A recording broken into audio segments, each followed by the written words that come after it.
I had my fourth child in the middle of nursing school. And when I got accepted into the RN program, my son was actually having heart surgery at 5 days old. I want to make sure that my kids don't become a victim to my past. Everything that I've went through, an abusive marriage, having to be in a foreign country and feeling like you are alone, has built this woman that I am.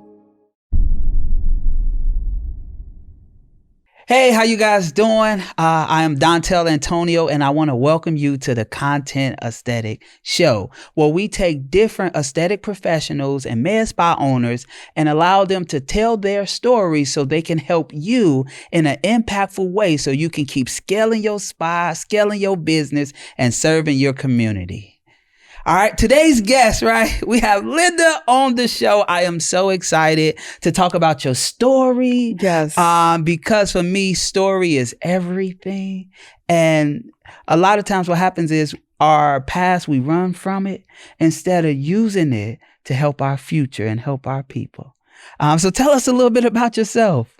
Yeah, so my name is Linda Adhiambo Brothers, and I was born and raised in Kenya. So I came to the United States when I was 19, so very young. And of course, I did live, had kids. I have 4 beautiful kids, 2 girls and 2 boys. My oldest is 22. What? Yes. Hold on. You barely look 22. That's the point. I cannot look like my problems. Right? I cannot look like my problems. So we all have problems, but the way you present yourself, the way you make yourself feel first, right? That exudes outside. It makes you successful, right? I had 4 kids, had marriage for 17 years. It was not a good marriage, got out of that. And so I was in nursing school, did that. And here I am, something that I didn't think I was going to do. At 19, coming to a foreign country by myself. Let's talk about that, right? Yes. At 19, what made you say, I got to leave Kenya and I got to go all the way over there to the United States? So I actually came here as a student. My dad was in London, and when you live in an African country, most people want to come to the United States. They want to go to, Britain because they want a better life. And so I came here. I was actually a pre-med student. I didn't finish that. I met a gentleman that I got married to. We had 4 kids. And so I had to make a decision between paying bills and going to school. Because as a foreigner, you don't get student loans. You don't get any of that. Well, I didn't know that. Yeah, no, not if you don't have citizenship. So I had to choose between feeding my kids and going to school. So I made a decision to be a mother.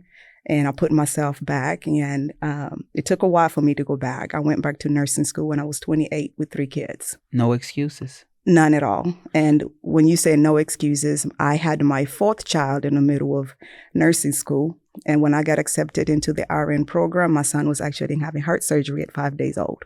Wow. And I left my child in the ICU. There's nothing you can do for him. He's in his little, box, and I can sit there and watch him. But I decided to go to school, and I would leave school and go back in the ICU. And I did that for 10 days, and here we are. Wow, that's a lot. But listening to you, let me know that you are a warrior. I'm getting it, right? No. First of all, I say anybody that leaves their city is strong. Yes. But to leave your country is even stronger. To go to a foreign land to be something better in life. Why? So you can make a difference for your family. Why? So you can make your family have a legacy that's powerful. And even though you came here, you're like, wow, I'm going to have a couple kids. I'm going to take a pause. You did not allow that pause to slow you down. You went back to art school. First of all, there's some people with no kids and ain't making it back to school. And I tell people that all the time. You do not have an excuse. I had 3 kids again, and then a 4th one in the ICU. And I went to school. And when I was doing my nurse practitioner, I was in the middle of a divorce. So with 4 kids, going in the middle of a divorce, and I graduated honorary. Right? Congratulations. And so you put your heart into something that you want to do. You have to make sure first and foremost it's something that you love. Yes. Because if you don't love it, then that passion is not there.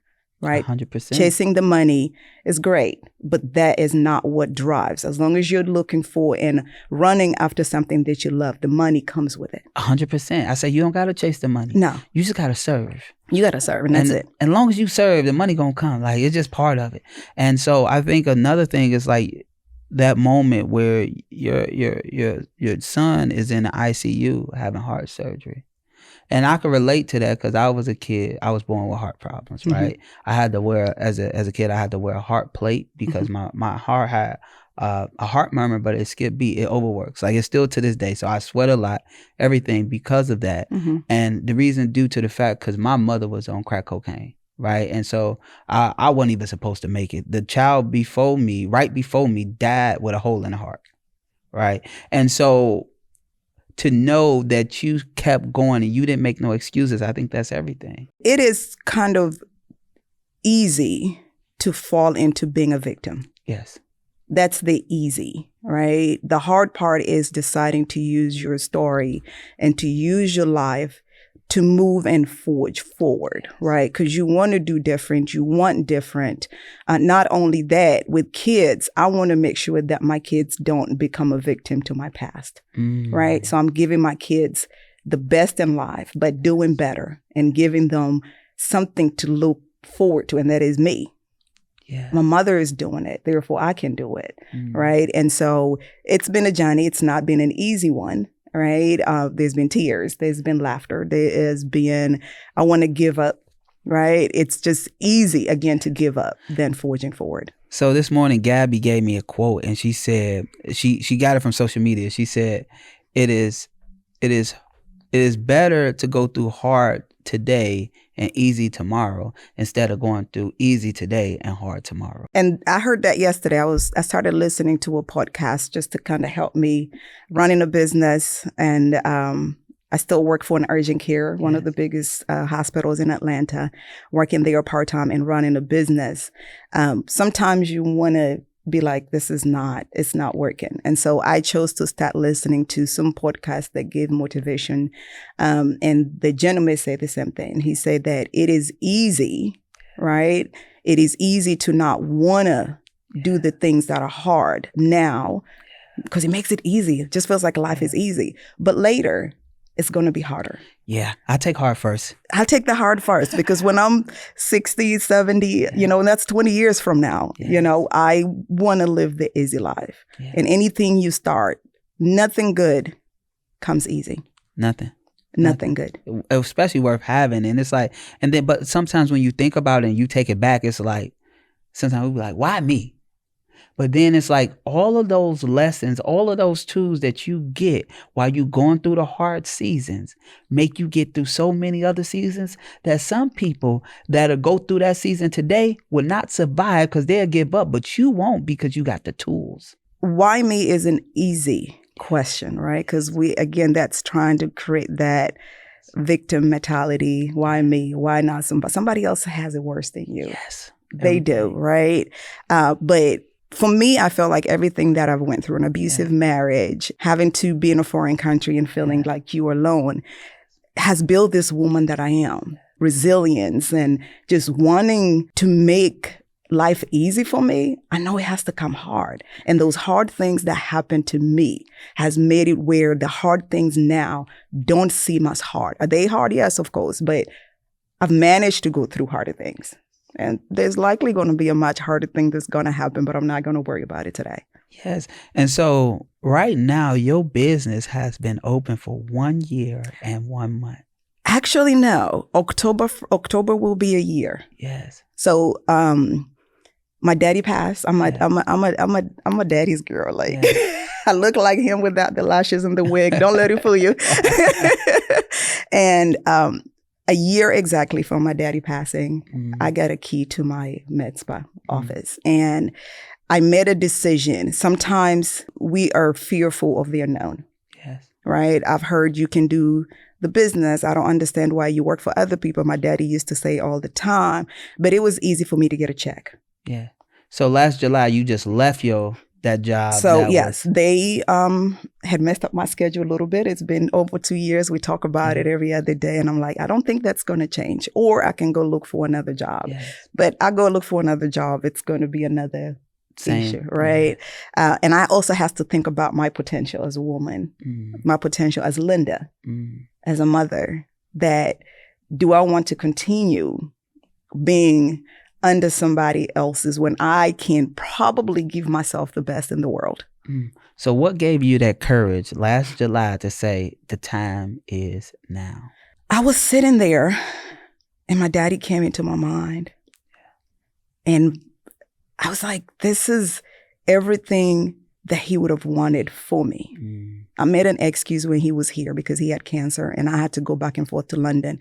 So it would have been difficult to run a business and having to go see your father. Yes. And so I made a decision not to, because I knew I wasn't going to pay him the much attention that he needed, or the business. One of them was not going to get the attention, and I made that decision. But when he passed and he was gone and I was in mourning and I was grieving, and I went through therapy.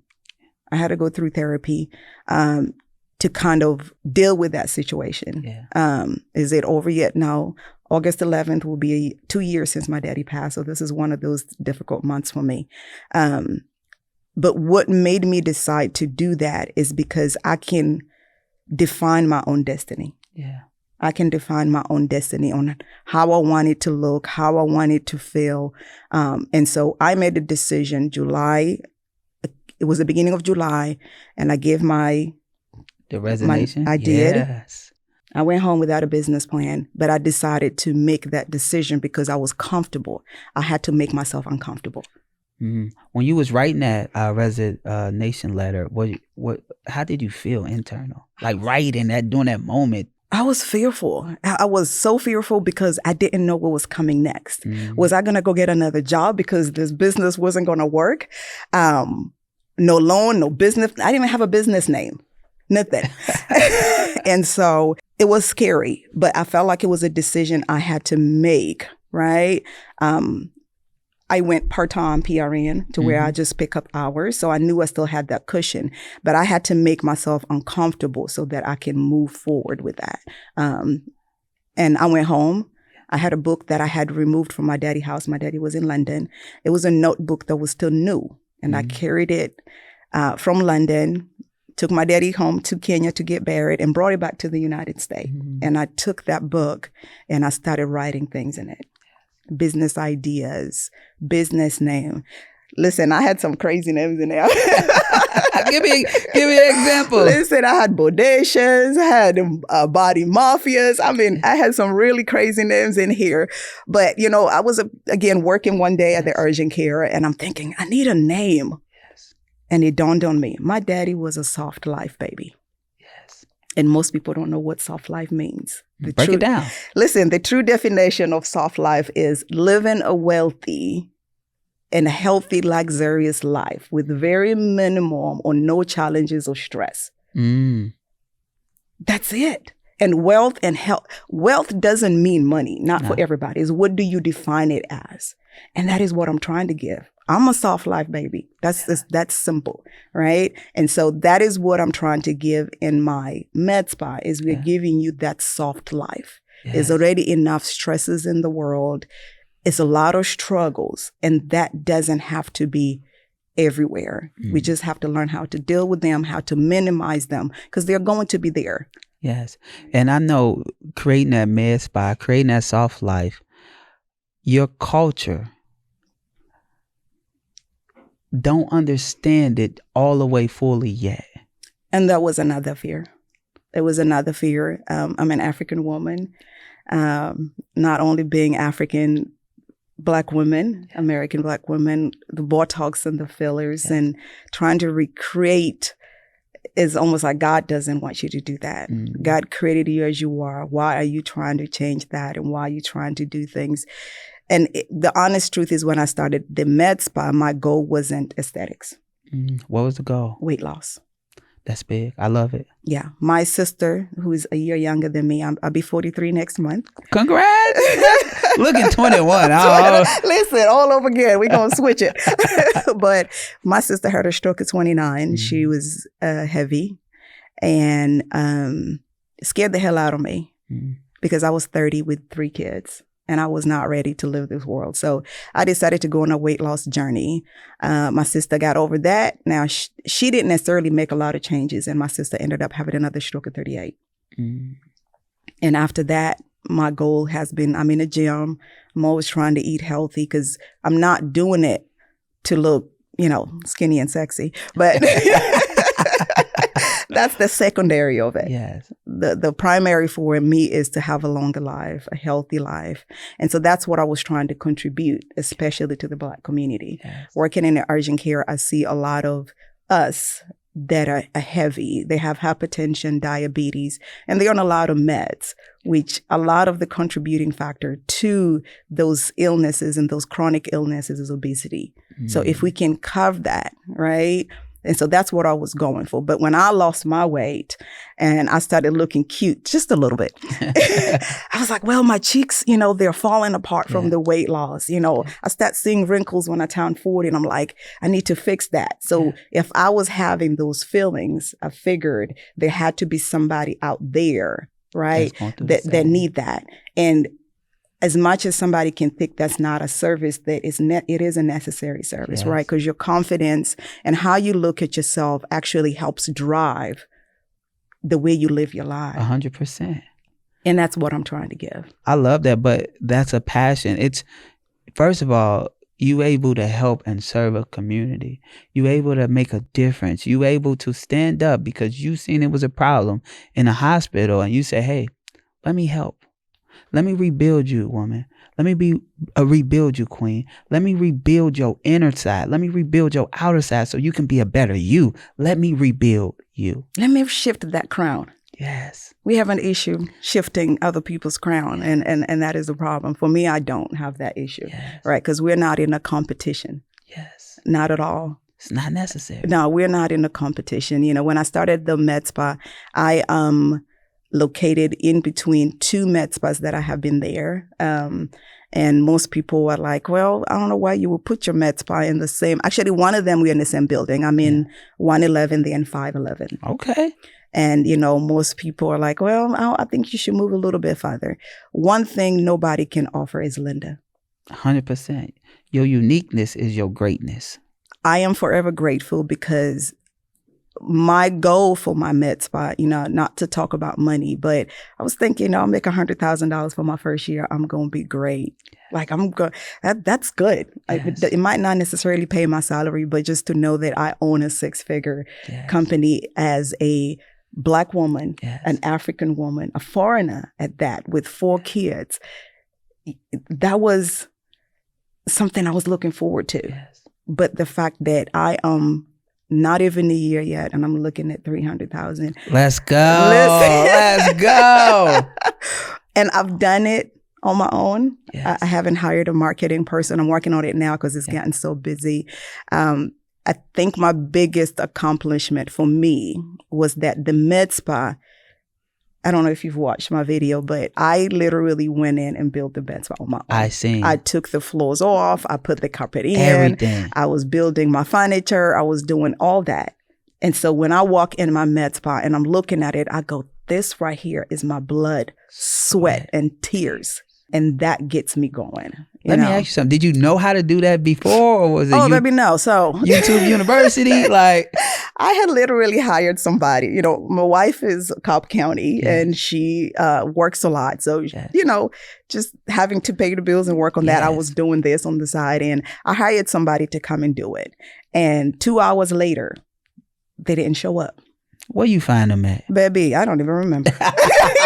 It's not necessary but that taught you something. What was that lesson that it taught you when you had to actually get there and build it out?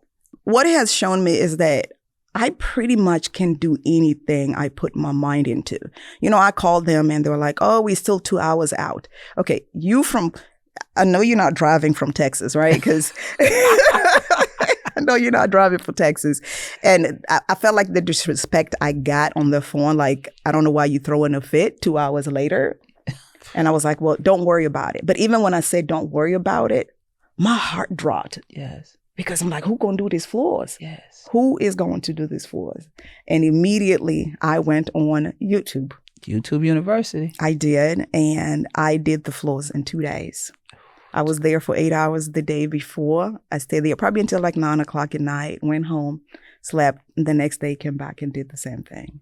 And I saved close to $5,000 that I was going to pay. But you learned the skill set and something happened to you, right? What happened to you is like, nothing is going to come in the way between me and my future. Nothing. Like, listen to your story. Every time something came up, you got over it. And what I always call it is, I call it a motivational pinpoint, never an obstacle. Because every time you get there and you get over it, when you go back, you use it as motivation to keep going. It is motivation. The devil works overtime. Mm-hmm. Right? The devil works overtime when he knows that something great is about to come. And when you realize that you are greater because the person in you, which is God, right? That he's fighting your battles. And there is nothing he is going to give you that you personally cannot handle. Yes. Then it makes it easier to fight those battles. Yes. You know, am I that there yet? Sometimes I feel like I want to give up. You know, I've been in rooms where I close curtains and cry for days. And I had to learn that it is okay to do it. It's okay. Just don't stay in it. Mm-mm. Right? Don't stay in it. It's okay to cry, boo-hoo, lose your lashes in the process. It is okay. But what you do after that is everything. Is all that matters. I love it. So let's go a little deeper, right? You said less than 1 year in, your goal was 100,000. Yes. You 3x that. Yes. Break that down. How that happened? Break that down. The honest truth is that I didn't know how that was going to happen, right? And I've never done marketing. Social media was just where I post my kids and my, family, wife, and the kids. And so it wasn't necessarily to even do social media creating content. I've never been that person. In person, I'm very outgoing. And so people are like, well, I think you would do great with social media. But then, like I told you, I sound like somebody's sugar daddy when I talk. And so, and so I'm fearful of what I sound on video. But I think it's when you are driven by helping others and genuinely caring about their needs, the money follows, right? 100% all the time. They do. And when people trust you, I had a client fly from Ohio. I've had another one from South Carolina. And so I believe I'm driven by the need to help others and not necessarily just to get the money. I'm the same way. I'm a servant leader. Yes. And so like even our company values, number 1 is go over and beyond. Mm-hmm. Number 2 is excellence is the standard. And number 3, help our clients serve better in a marketplace than anybody else. And that is so true. That's what it's about. When you got a heart to serve, you're going to serve. To be honest, we were serving before a dollar was attached to it. We sure have been. So a dollar, all we do is get the resources and use it to help more. That's it. When I opened up the med spa, I was thinking that majority of my clients were going to be white. And that's just the honest truth. It's Botox, it's fillers. Yeah. And, we're not very open about doing those things. Yeah. And over 90% of my clients are Black women. Yes. How does that make you feel? Because if you look, majority of our culture don't even know what a med spa is. They really don't. When people call for spa, be like, oh, do you do, massages and things like that? I say, I know I don't do that. We do medical grade things to help enhance your beauty. I'm not changing who you are. And I think for me, what successfully work is I have done those things. I have lost the weight. I have used the injection semaglutide. I lost the weight in that. Not only that, most people can tell, but I do have fillers on my cheeks. I do Botox on my face. And this person that I am is not an overdue. Yes. Right? It's just, I'm making myself, I don't dislike who I was, I just know what I look at now and what I was trying to create. I love who she is. So when I get up in the morning and I'm ready to go, I'm like, baby, we got this. Yes. And that is what I'm trying to give women. You know, I do see men as well. So we're open to anybody. But women struggle because we give our all to everybody. We give all to our kids, to the next person. We'll take our clothes off our back and give it and walk around naked. But we don't take the time to give to us. Yes. And as long as you are not at 100%, if you are at 60%, if you are at 40%, there is no way you're giving somebody else 100%. Impossible. I cannot be an 100% mother when I'm at 60%. I cannot be 100% wife when I'm at 60%. Cannot give from an empty cup. So I got to fill my cup. And as crazy as it sounds, I tell people all the time, I will not, no longer, because I've done it, give from my cup.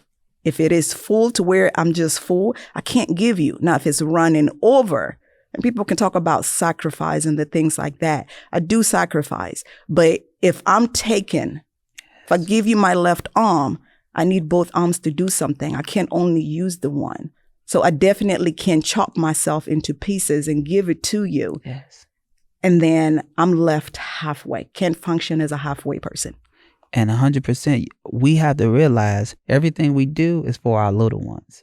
And so we have to be 100% in control to help guide them down the right path. Because sometimes we can give our left arm, left leg to somebody that don't even value it like we value it. And don't even know how to use it. No, because that's why they missing this. You know what I'm saying? It's like, I think that's the biggest thing, but our heart is so big and we want to help and we want to serve. We want to do that. So sometimes we be thinking like, man, if we don't do that, we're doing a disservice if we don't give our heart. But when we take control, like right now I'm reading like emotional intelligence, like how to master that, how to be able to make sure everybody around me, family is good, but making sure that they helping make sure that we are all good. You know, so it's like, that's a big thing. I see a lot of aesthetic professionals barely make 6 figures in a spa. Mm-hmm. And some of them been in business 2-3 years. Mm-hmm. But the thing that I see that stops them from actually hitting that, when an average aesthetic professional is supposed to do about 1.3 million a year.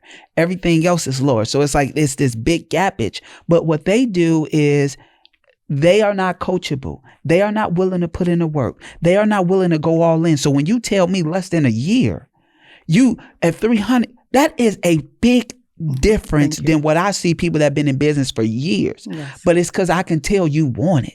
They make excuses. Oh, they don't want to get on a sales call. They don't want to follow up. They don't want to stay consistent. Like they don't want to invest. Like you have to invest to be seen. And I think the dopest thing is you did that when you got competition on the right of you, competition on the left of you. You ain't get scared. I'm gonna move away. Let me go to a place where there's no competition. Because that'll show me, oh, you like to run. Right. Instead of build your own. If you next on the right of you on the left of me, the right of me, mm-hmm. you better be scared. Right. Because you got to remember that to be great, you have to be different. Right. There is not any single person who has been great that is not an outlier. Yes. Right. They're always skewed out of the normal. Yes. Jesus was skewed. Yes. Nobody really. Right. He was not. Yeah. Liked and he was an outlier. Yes. Right? So most people who are great tend to run outside of what the normal is. Yeah. And if you are not okay and you're not comfortable being outside of what people consider normal, your greatness is never going to show. Mm-mm. It's never going to show. So as long as you accept that, and most people don't do that because of the fear of being alone. Yes. I'm okay with it. Baby. I think I'd be the most clear. So I had to tell, one of my sisters, she says, you always cut people off and this are the things and they say you're going to probably die lonely. And I said, one thing that we have to realize is that I'm okay being alone. Yes. And because I'm alone doesn't mean I'm lonely. Mm. What I don't want to do, and I have been a hospice supervisor for 3 years and I worked a hospice unit. Somebody can be surrounded by loved ones and being hugged and being kissed on. But when they die, they are leaving here alone. None of y'all jumping in there with that person. So as long as you realize this life, you came in alone, you're going to live alone. And if you are not okay being alone to be great, you'll never have it. 100%. You can never. And being at the top it can be lonely, but it is okay. Because if you learn how to deal with that, then I don't think there's anything that's going to deter you from doing what is needed. Yes. Not what you want, what is needed. 100%. I love that. And I love when you said being at the top is lonely, but also being at the bottom is lonely. So which one you choose? Like I'd rather be at the top because you're going to be lonely regardless, right? So it's like at the end of the day, but it's up to us to make a difference while we have this borrowed time on this earth. It's up to us to have a legacy that lives on once we die. Right. Right. And that is about everything, every baby step that we take every day is what's going to build that. And so I know you transitioned, you built your company, you're building your company, you're just getting started. I am. I'm just getting started. Yes. So how has content impacted your business so far? In a good way or a bad way? So I believe, content is something I struggle with. I'm not even going to lie. Sometimes I look at my social media, Instagram, and, I wait till last minute to drop a content at 8:00. I get up like 7:30 trying to create one real quick. Yeah. So that's one thing I'm not good at, but I also know is necessary, not only for bringing clients in. The one thing I've realized now is my role is not just a business owner. I am standing as a Black woman, and I'm going to say successful, right? Yes. Successful Black woman. And I'm an example to young kids, young girls. I have 2 girls, and my 17-year-old want to be a pediatrician. She's a 4.3 GPA. She got a letter from Yale, and she said she doesn't want to go to Yale. She got a letter from Johns Hopkins, don't want to go. But my daughter, she looks at me, and when your child comes and say, "Mommy, I am so proud of you." Yes. And all her kids, all her friends out of school, she's like, "Mommy, my friends, they adore you and they admire you, and they say, I want to be your mom when I grow up." I've taken a role that I didn't even think I was going to take, which is a leadership role. So now I'm trying to create my social media, my business in terms of not just marketing for my services, but giving, ways to become this great woman, right? And not only that, I'm an educator because diabetes, hypertension, all those things that run in the community that are taken away, people when they are younger, when they don't need to be gone. I want to help with that. Yes. I want to help with that because it's really unnecessary deaths. Not only that, a lot of us are living not a quality life because of those things. Yes. And if I can help reduce that, that is my goal. If I can help some young girl realize you don't have an obstacle, you're looking at it that way. Yes. But baby, jump over it. That's it.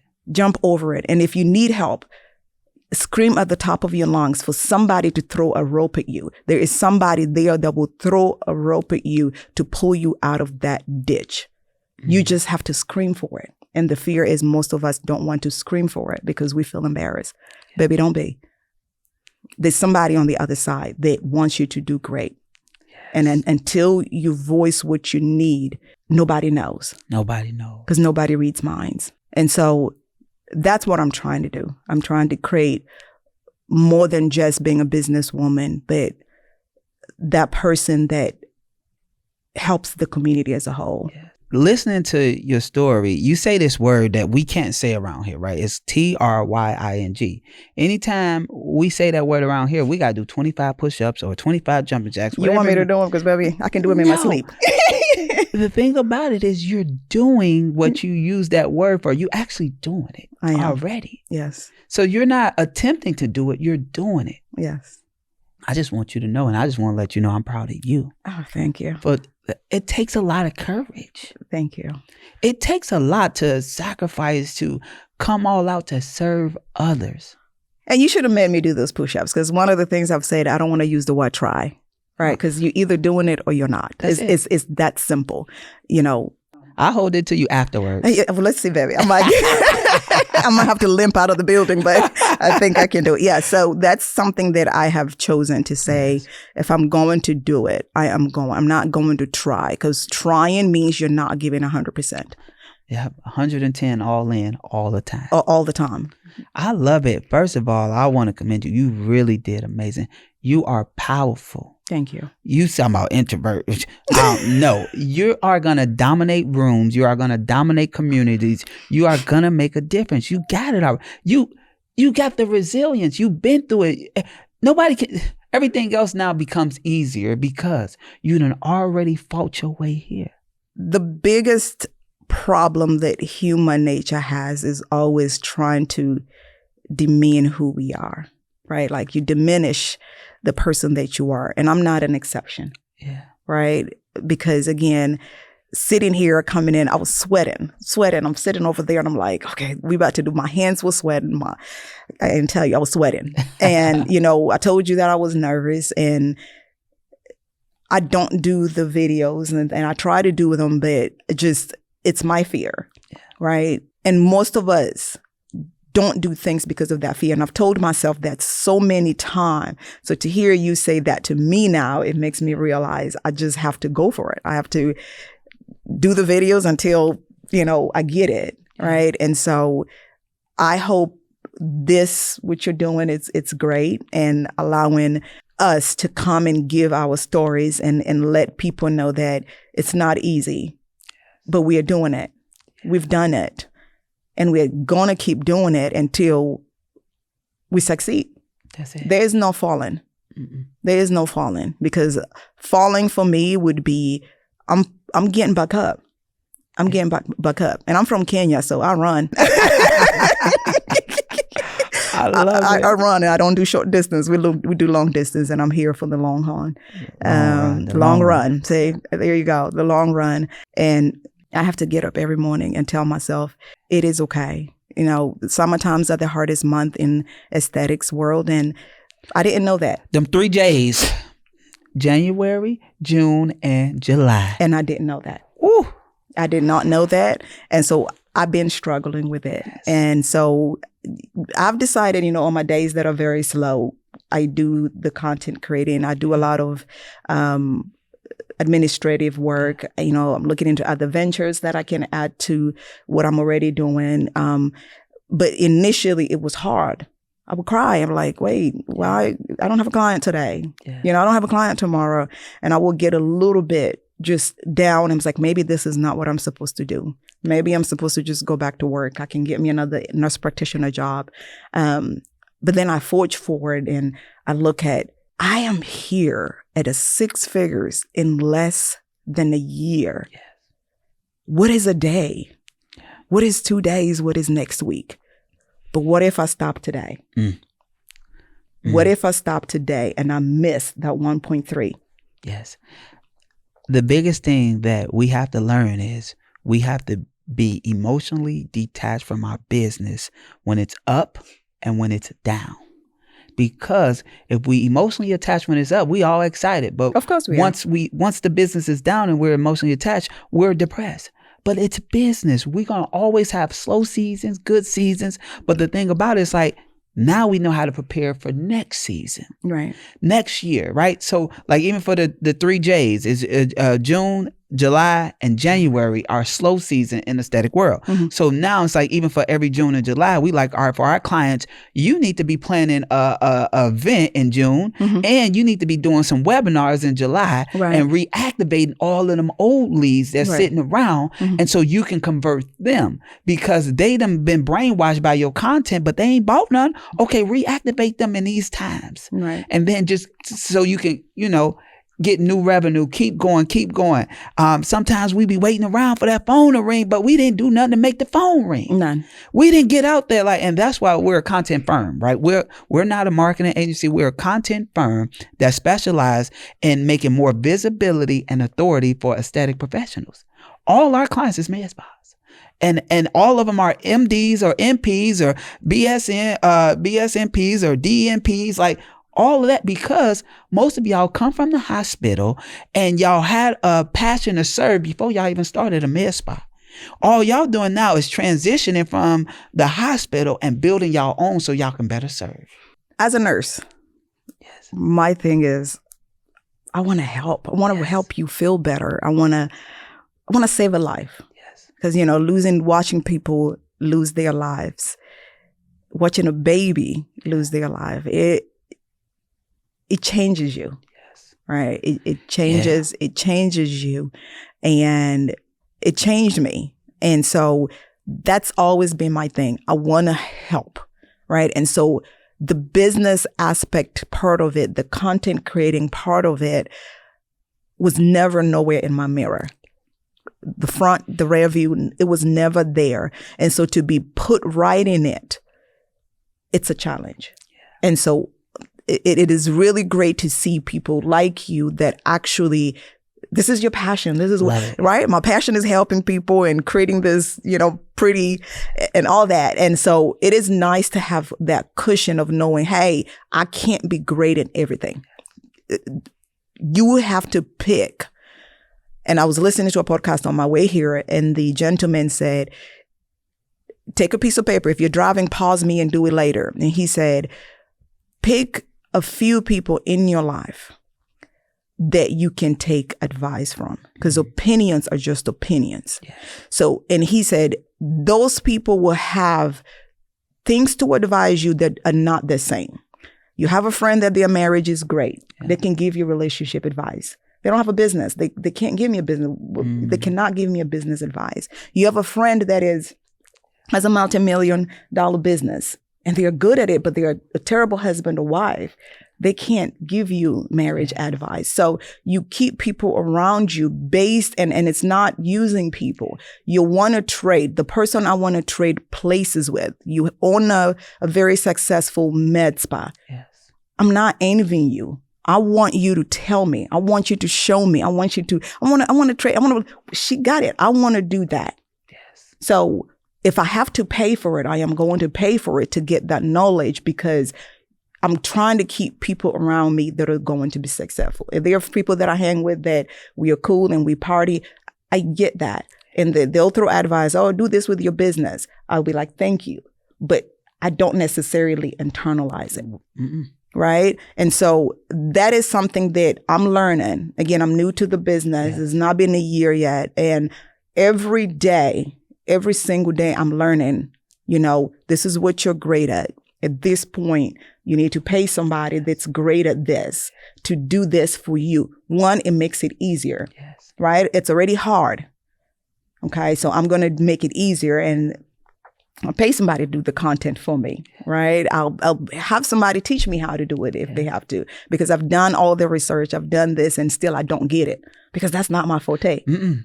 I couldn't do a Botox to save my life. If somebody tell me to go get this patient some semaglutide, some mesotherapy, some trisabotage, I couldn't do none of that. Yeah, it gotta be, it gotta be your passion. Everybody's like, oh, I can give people injections and I can do that. But when you are in service, when you're in service and it's not your passion and it's not who you are, you're not going to be successful at all, because people feel energy just like children do. They feel that energy. So if I'm in a room with somebody that is not very comfortable with their beauty or who they are, and they can feel that, okay, I'm doing this for money because, hey, you about to give me this much for the Botox, and I'm not necessarily very empathetic with how you feel, and I'm not judgmental. Yes. I'm not judgmental, because I can go, well, girl, you look just fine. I don't know what you're thinking, right? But at the end of the day, that person looks in the mirror and they're not happy with their lips, and they want their lip to leave the building while they're still in the building. That's what they want to look like. My job as a provider is to give them a vision that makes them comfortable, not me. Yes. That make them comfortable. And that is what people don't understand. When you're in service or you are helping others, it is not about you. At all. It is not about you. It is about helping that person in whatever extent that you're doing, and realizing that they're struggling. And for them to even have woken up and decided, I've chosen Linda and I'm going to go see her because I have an issue that I can't even talk to my spouse about. I have an issue that my mother doesn't necessarily know about. And I want to go get it fixed. My cheeks bother me. My eyes bother me. And they don't want their husband to know. And they want to do it. They're vulnerable enough to come to you. You have to throw your judgments out. You have to throw that, oh, I know it attitude. You have to be empathetic and be able to help them. And when they feel that, they're going to come back for, I've had people coming back for other things because they're like, Linda, I don't even know if you do toes, but I think at this point I need for you to do my toes. And I'm like, yeah, no, baby, I don't do toes, right? Because they realize you care. Yes. And I always tell them, if I can't do it, I will help you figure out who else can help you with that. That's the biggest thing. I love everything you said, because the biggest thing, service is just serving. Mm-hmm. It's the same thing. It is. It's what it means. Service is to be a service, to mean serve. Yes. And the best way to do that is actually care about who you serving. You did amazing today. Oh, thank you. If there's anything that you want to say to a aesthetic professional that's just getting started, but mindset is having them be scared to go all the way in, what would you say to them to keep them going? When you look at this podcast today, I just want you to know that this is that young girl that was born in Kenya, born and raised. I had to walk to school, right? 30, 40 minutes. I had to walk to school. And when I came to this country, nowhere was my vision. I didn't even think I can own a business in America. I was okay with working and doing all, but here I am. And if there is somebody who, and I can't go through the whole process of telling you the things I have went through to get here, I promise you that there is nothing in this world that you cannot do. And if you choose to do it and be passionate about it, I promise you, first and foremost, God is going to make a way. Two, you are going to do it because you are who you are. It don't matter what nobody else thinks. If you believe in that, then you are going to be able to do it. And if this young girl, well, I don't know about young, but yeah, I can do it. I promise you, you can do it. And like I say, it's been less than a year, and I am here. And I have 4 kids and I still work. So I work 7 days a week, and it's okay. It is okay. It's okay for you to struggle. It is okay for you to cry. And it is okay for you to scream for help. Don't be scared of that. Whoever is scared to ask and scream for help doesn't make nowhere. So ask for the help. It is okay. And get that help. And if you need me, y'all can find me. Soft Life Med Spa and Wellness. Right. I'm going to be starting some mentorship and things like that. And so just know you can do it. Don't try. Do not try. Don't try. Do it. I love that. Thank y'all so much for tuning in to the Content Aesthetic Show today. I pray that you walked away with something that changed who you are. What that means is maybe today you thought about, let me go out there and actually do. I know life is life and I'm going through a storm, but I'm not going to allow that storm to eat me up, to take me apart, to break me apart. I'm not going to allow that storm to be an excuse to why I'm not serving and doing my all. So whatever that message was for you today, allow it to resonate with who you are. I am Dontel Antonio, and this is the Content Aesthetic Show, and I want to thank you for tuning in.